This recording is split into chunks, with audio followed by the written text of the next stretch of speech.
We all laugh at how much Luffy eats, but what if it's not just a gag? What if Oda's been telling us since chapter 1 that Luffy's appetite is the fuel system of the Sun God himself? When Luffy's devil fruit awakened, the Gorosei revealed the truth. It wasn't the Gomu Gomu no Mi at all. Instead, it was the Hito Hito no Mi, model Nika, the Sun God. And as a result, his body became freer, stronger, and more cartoonish than ever. And his very heartbeat echoed as the drums of liberation. But hold on. Hearts pump blood. Blood carries nutrients. Nutrients come from food. If Nika is literally the sun, then every punch, every laugh, every heartbeat is burning fuel. Which means Luffy's endless hunger isn't just funny, it's biology and mythology rolled into one. This is Lawhaven. I'm Nash and you are awesome. And you know what else is? Luffy's appetite. So let's dive right in. Now, according to Oda, Gear 5 lets Luffy fight in whatever way he pleases. His stamina skyrockets, his body becomes free, but upgrades have costs. The engine got more horsepower, which means it needs more gasoline. So, translation, if your car drinks premium, Luffy drinks entire banquet halls. Notice the loop. Luffy gets wrecked, collapses, then eats, and boom, back into the fight. A rubber body stretching and snapping back burns calories like crazy. So, if we calculated the energy needed for just one Gomu Gomu no bazooka, that's thousands of Big Macs. And honestly, he's probably already eaten them all. And here's where it gets wild. Across cultures, sun gods always consumes, sacrifices, offerings, fires. The sun burns fuel to shine. Nika, the sun god of One Piece, brings joy and freedom. His laughter and drums echo like a party. But what's a party without food? His appetite is his mythological signature. The sun consumes, so the sun god eats. Pseudoscience time. Rubber stores and releases energy. If Luffy's whole body is rubber, then every fight is a chemical to mechanical conversion. Gear 5 is like turning a rubber band into a nuclear reactor. And all that has to come from somewhere. Which is why meat isn't just food for Luffy, it's plot fuel. Also, for a second, let's play with the idea that Luffy really does have the power of the sun and it isn't just a title. If Luffy really embodies the sun, then every meal is more than protein. Think about it, the sun itself burns fuel to shine. Hydrogen in, light out. Luffy eats, his heart beats to the drum of liberation. And suddenly, he's glowing, bouncing, and radiating laughter. His food is his hydrogen. His stomach is the furnace, and his heartbeat is the nuclear fusion reaction, turning meat into light. That's why Oda shows him glowing white in Gear 5. That's why his rhythm powers ancient robots. He's not just eating to survive, he's literally feeding the sun god's flame.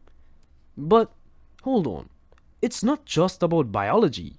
In Egghead, Oda showed us that Luffy's heartbeat, the drums of liberation, literally awakened the ancient robot Emeth. His rhythm is a power source.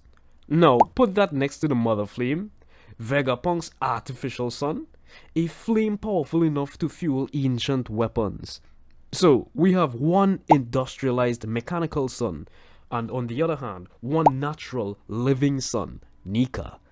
This means Luffy himself is energy. His hunger isn't random. It's fueling a heartbeat that can power gods and machines alike.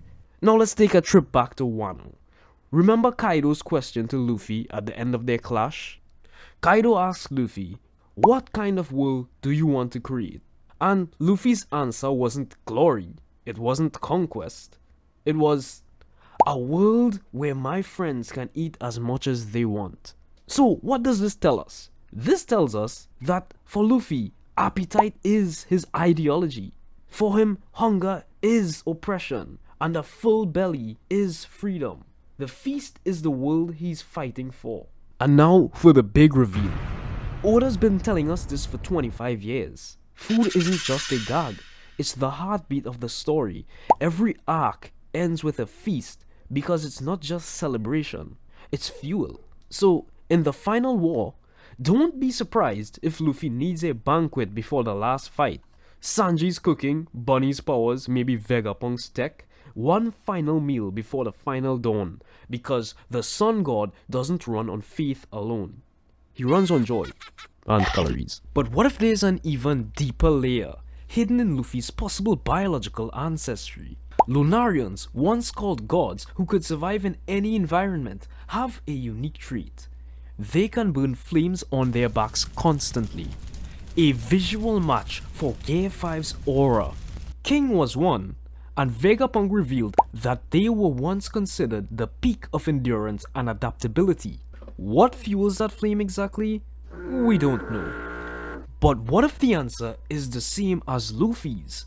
Constant caloric intake. A high-performance metabolism that converts food directly into combat-ready energy. Guys, remember, this is One Piece at the end of the day. It's Oda that's writing this story, and this perfectly lines up with what Oda would do and include in his story, merging comedy, gag, and lore together. So if Luffy's Nika form somehow mimics or is rooted in Lunarian physiology, then his appetite makes even more sense. A being designed to burn bright and fight freely would need more than willpower. It would need fuel constantly. Gear 5 may be less like a transformation and more like lighting a fire that can only burn as long as he keeps eating. And maybe that's why Sanji's cooking matters more than we realize. Maybe that's why Bunny's power to manipulate age could stabilize metabolism. Maybe Oda's final battle won't be decided by Haki, but by whoever controls the kitchen.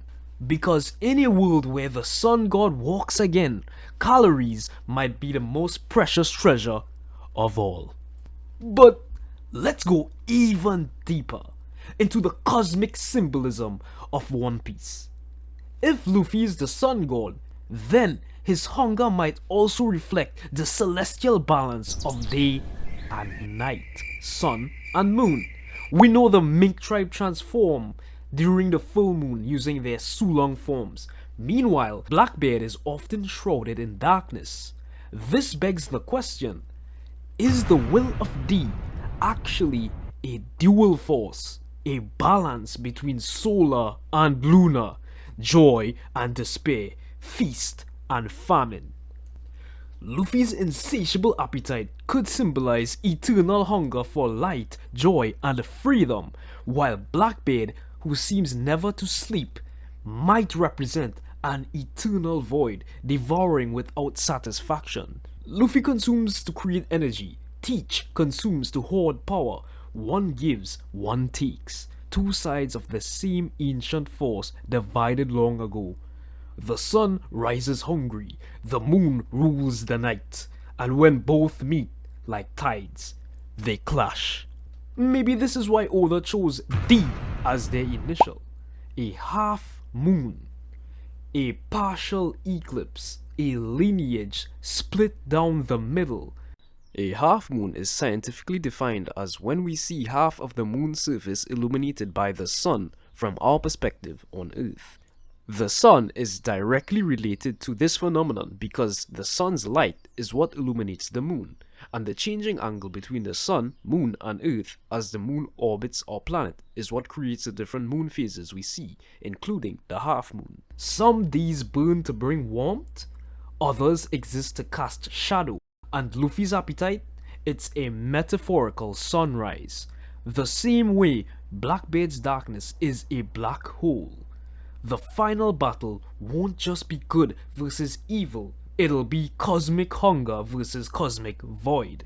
The sun's feast versus the moon's famine. So, the next time Luffy screams for meat, don't just laugh it off. That's not comedy, that's his soul demanding fuel. But here's the real question. What other so-called gags are actually secrets? Zoro's naps? Sanji's simping? Tell me in the comments which one I should break next. And if you want to know the dark truth behind why Naruto is obsessed with ramen, then click the video on the screen. Until then, eat well and stay free.